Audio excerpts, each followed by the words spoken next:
Hello everyone, today we'll be making Jefferson Davis Jackson's barbecue recipe, and I will explain to you who that is later on. Now you will need about 46 to 48 ounces of ketchup, about that much.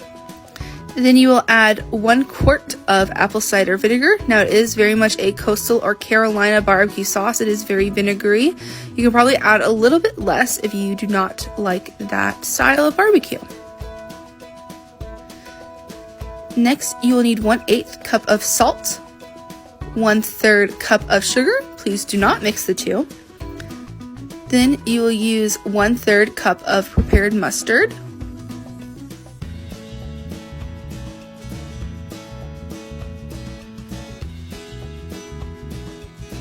one teaspoon of ground red pepper, 1 teaspoon of black pepper, 3 ounces of Louisiana hot sauce, 4 ounces of Worcestershire sauce.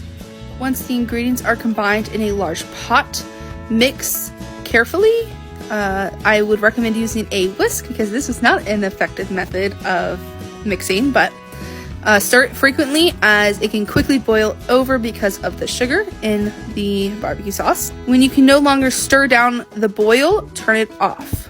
Now, as I said earlier, this recipe was done by Jefferson Davis Jackson. He was a servant, cook, and driver for Dr. Eugene Allen Smith. The two would travel together during Dr. Smith's summer geological surveys of Alabama.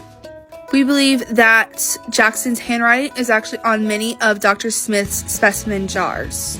While the pot is off the heat, pour about 4 to 5 lemons worth of juice into the pot, and also melt 1/3 cup of butter into the pot. Put the pot back onto the heat and boil, and then it's done. Please keep it refrigerated once it is cooked. Back to Jefferson Davis Jackson. He stayed with the Geological Survey team for many years and actually worked with Dr. Eugene Allen Smith's successor, Dr. Walter B. Jones. Now my dad and I tried this out with a dry rub rib. Here is me trying it. Very good. I give it my thumbs up in approval. Here is my dad trying it. He very generously puts some on his food.